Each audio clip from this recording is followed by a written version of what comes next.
저는 청평에 살고 있는 권순애라고 합니다. 오늘 마을에서 찾은 가평의 옛 이야기를 들려드리겠습니다. 글 마을 이야기책 편집위원, 그림 한병우.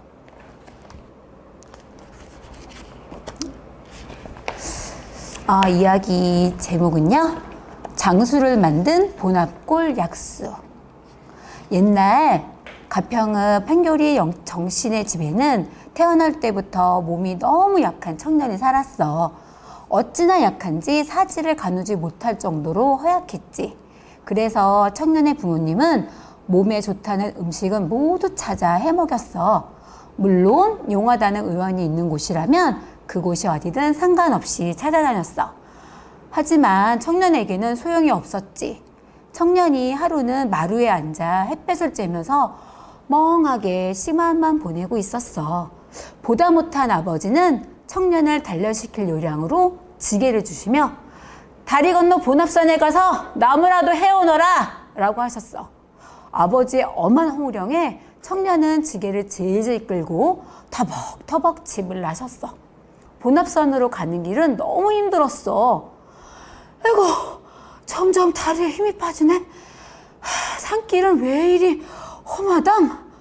평지도 걷기 힘든데 산속에서 한 걸음 한 걸음 떼어놓기가 어찌나 힘들던지.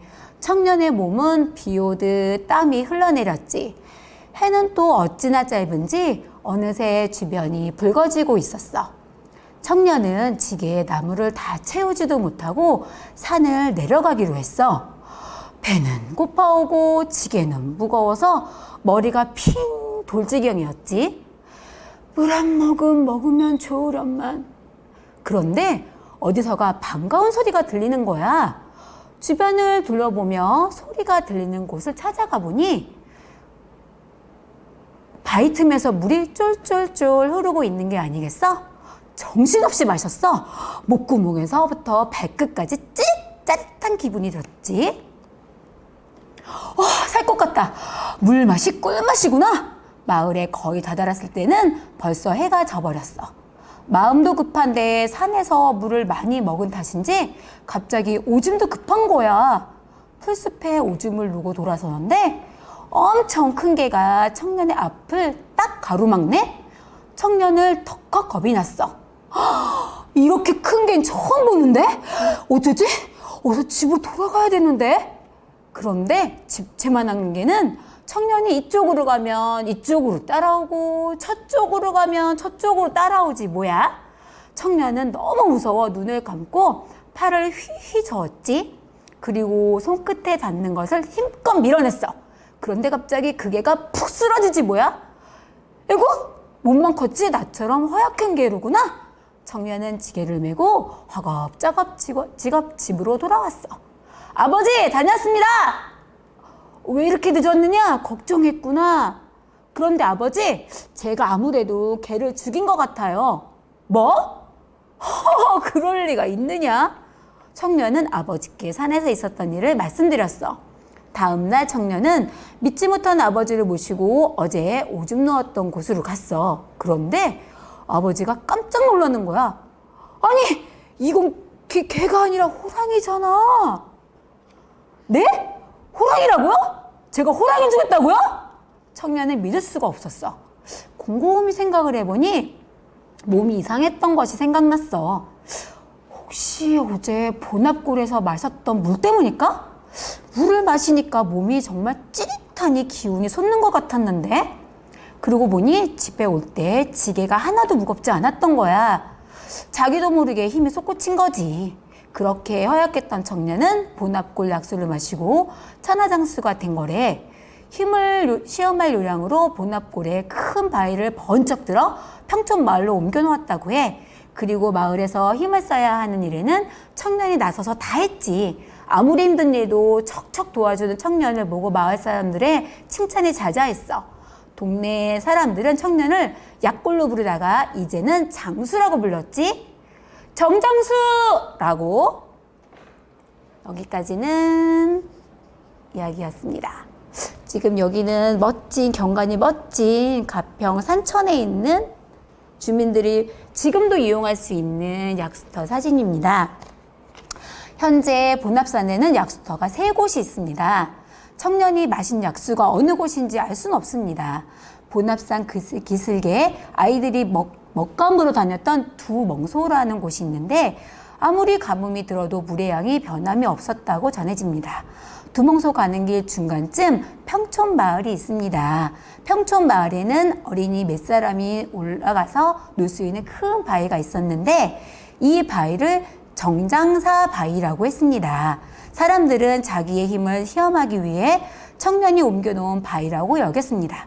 아이들은 먹감으로 두멍소에 오가며 자기도 그 약수를 마시고 장사가 되는 꿈을 갖고 자랐다고 합니다. 도라유의 구들장. 집 없이 평생 세상을 떠돌며 살던 노인이 있었습니다. 노인은 늙고 지쳤습니다. 늙은 몸 거둘 곳을 찾다가 상동리에 오게 되었습니다. 이곳에다 집을 짓고 여생을 보내자. 노인은 나무님을 다해 산에서 나무를 베었습니다. 며칠이 걸려 기둥과 석가래를 만들었습니다. 또 며칠 동안 흙을 이겨 벽을 만들었습니다. 그렇게 해서 어느 정도 집 모양이 되었습니다. 군데군데 부족한 것이 많았지만 정성을 다한 노인은 만족하였습니다. 이곳에 겨울은 혹독하다고 하는데 뜨뜻한 구들장을 찾아다 깔아야겠다. 이곳은 다른 마을에 비해 돌이 아주 많았습니다. 구들장에 쓸 돌은 넓고 평평해야 하는데 다행히 이곳에서는 금세 찾을 수 있을 것 같았습니다. 구들장만 있으면 이곳에서 여생을 편히 보낼 수 있을 것 같아서 고개 너머까지 이곳저곳 여러 곳을 찾아 헤매었지만 모두 허사였습니다. 노인은 주저앉아 눈물을 흘렸습니다. 이 많고 많은 돌 중에 내 몸 놓일 구두장 하나 없다니. 생각할수록 자신의 처지가 너무 슬펐습니다. 그동안 정성 들여 지은 집을 버리고 다른 곳으로 옮겨가야 하다니 자신의 운명이 너무 가혹하다는 생각이 들었습니다. 젊어서 돌아다닌 죄인가? 가족과 헤어져 고향에도 못 가고 다른 사람 같으면 손자들 재롱을 보며 여생을 편하게 지내고 있을 터인데 지금까지 살아온 것이 후회되었습니다.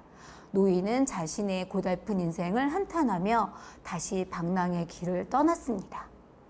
눈물을 흘리며 산길을 걷다 보니 이제 그만 살고 싶은 생각이 들었습니다. 노인은 무거운 걸음으로 벼랑 위에 올라섰습니다. 흐르는 눈물을 담고 입술을 꽉 깨물었습니다. 결심한 듯 발을 막 아래로 때렸는데 갑자기 눈앞에 하얀 것이 어른거렸습니다. 깜짝 놀란 노인은 발을 멈추었습니다. 흐르는 눈물을 겨우 닦고 앞을 보니 산신령이 노인을 그윽한 눈빛으로 바라보고 서 있는 것이었습니다. 네, 너의 살아온 인생이 얼마나 힘든지 다 안다. 산신령의 목소리는 천둥 소리처럼 산 전체에 울려 퍼졌습니다. 여기서 목숨을 버리면 죽어서도 내 영혼이 떠돌지 않겠느냐. 노인은 다시 눈물이 쏟아졌습니다. 제가 그걸 모르는 것이 아닙니다. 허나 제 몸도 잃 곳 하나 없는데 어찌 살겠습니까? 서름이 복받쳐 꺼이꺼이 소리내어 울었습니다. 산신령은 노인 앞에 무언가를 가만히 두었습니다. 그것은 바로 노인이 그토록 찾아 헤맸던 구들장이었습니다. 이제 편안히 여생을 지내도록 하여라. 노인이 절할 틈도 없이 산신령은 구름처럼 사라져 버렸습니다. 꿈인지 생시인지 노인은 자기 뺨을 꼬집어 보았습니다. 그리고 일어나 하늘을 향해 큰 절을 올렸습니다. 노인은 산신령의 도움으로 얻은 구들장을 짊어지고 내려와 방바닥에 깔았습니다. 비로소 그동안 힘들여 지은 집에서 여생을 보낼 수 있게 되었습니다. 노인은 그 집에서 밭도 메고 산나물도 캐면서 편안하게 잘 살았다고 합니다. 지금 여기 보이는 요게 구들장 바위를 요 모양이 구들장 바위입니다. 이 마을 이름이 도라위 부락입니다. 현리터미널에서 상동리로 가는 불기행 버스를 타면 불기 종점 바로 직전 정류장에 도라위 부락이라는 명칭이 눈에 띕니다. 돌이 많아 예로부터 도라위 부락으로 불렸습니다. 도라위 부락이 지금의 도라위 부락이라는 정류장 이름으로 남아 있습니다. 지금 여기 보시면 도라우 길이라고 되어 있는데요. 상면 도라위 부락에서 수동으로 넘어가는 불기 고갯길은 구불구불해서 지금도 매우 위험합니다. 옛날에는 아무리 바빠도 불기 고개는 절대 넘어가지 말라고 하였습니다. 밝은 대낮에도 여우나 늑대가 자주 나타나 흙을 뿌리며 길손들을 괴롭혔기 때문입니다.